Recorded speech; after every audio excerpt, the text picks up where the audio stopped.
Yeah, starting out into last week, was kind of feeling a little tightness in there.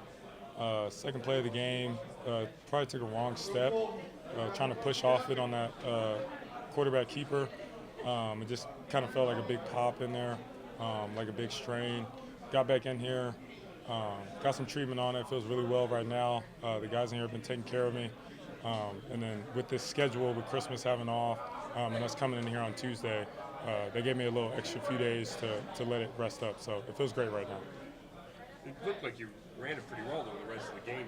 Did you think it slowed you down at all? Nothing could ever slow me down if it's not broke or torn all the way off the bone.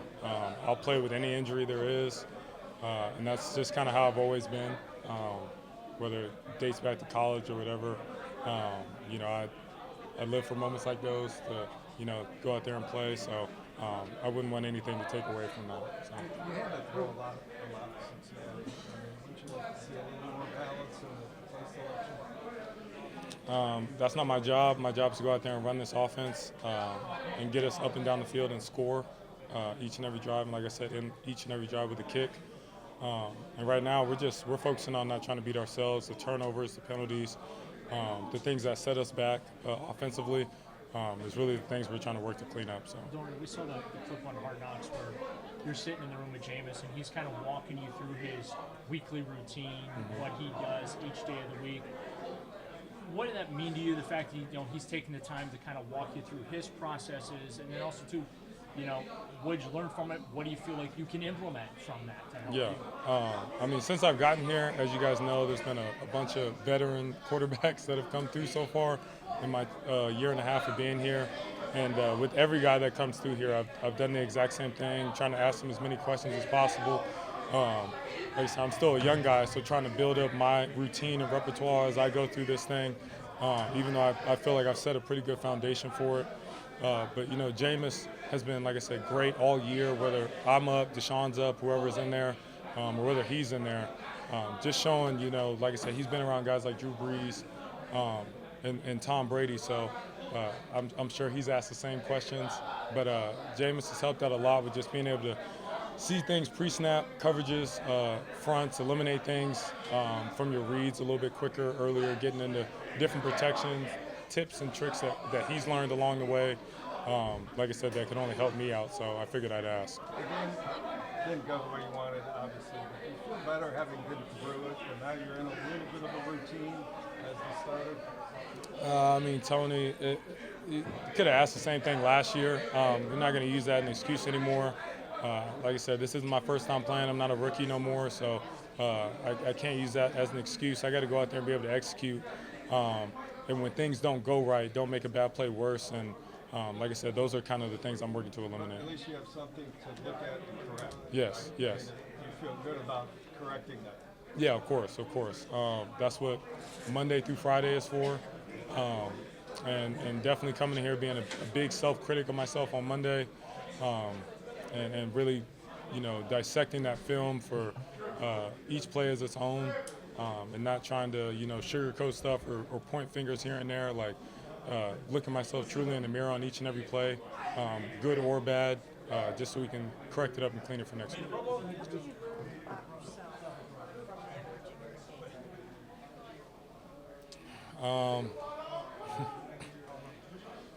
That's a good question. That these guys, they have my back.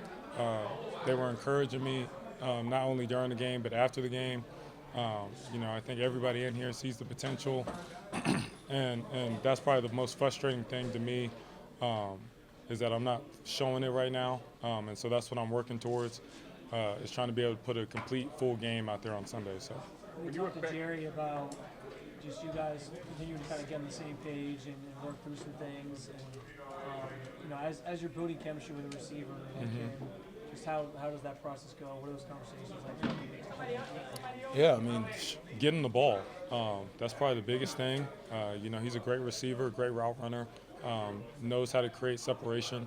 And even when he's doubled, after looking back at that last game, even when he got doubled on a few plays, he broke free, whether it's second window or on a choice route, like just finding space.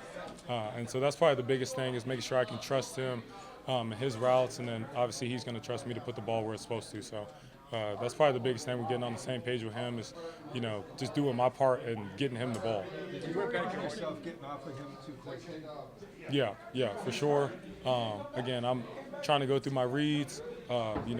We hadn't really practiced them doubling Jerry as much as they did.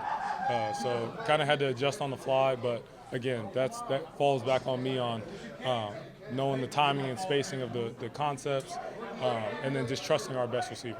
When you went back and watched the film, the interceptions, were those avoidable? Like, what did you see with those? All interceptions are avoidable. It's all based on the quarterback's decision to either hold on to the ball or throw it. The one in the red zone, we didn't get to our zero check with the amount of time that was on the clock. So right then and there, you're already stuck into a bad play with the protection. Like I just mentioned, don't make a bad play worse. Eat the sack, kick a field goal, don't give them back the momentum. The second one to Dave, definitely a bonehead play on me.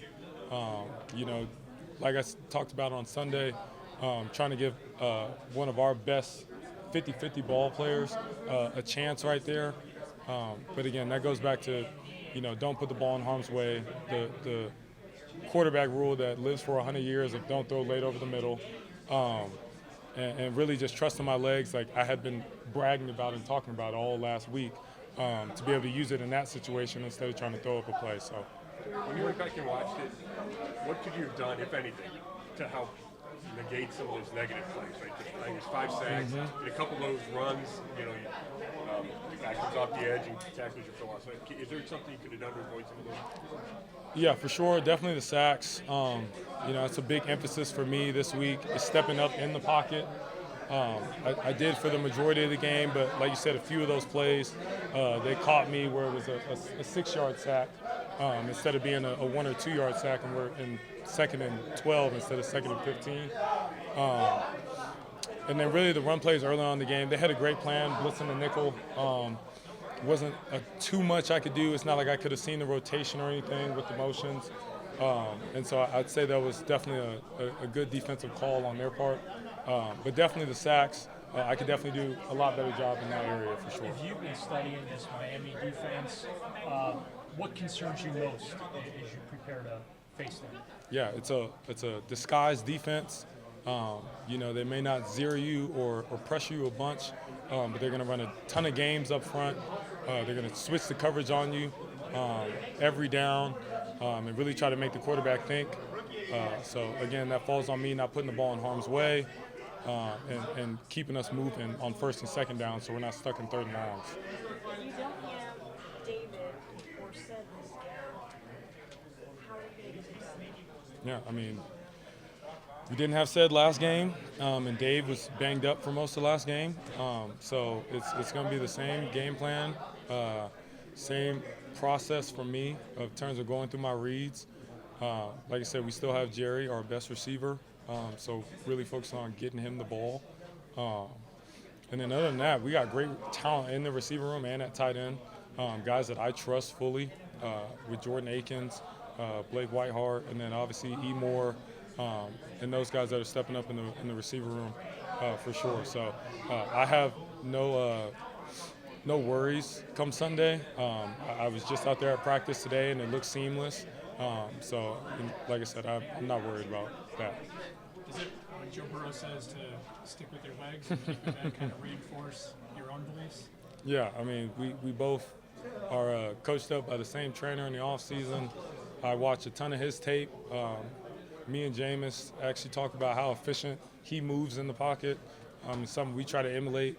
But yeah, when one of the best to do it right now in this season tells you something like that, and it's obviously something I already know, but just to hear from him, it means a lot. So Going into a game, you obviously know on each play where potential escape routes are. How different can that be, though, from what happens in real time? It's very different than you sitting there with a clicker and stopping it every 5 seconds versus when the bullets are flying live.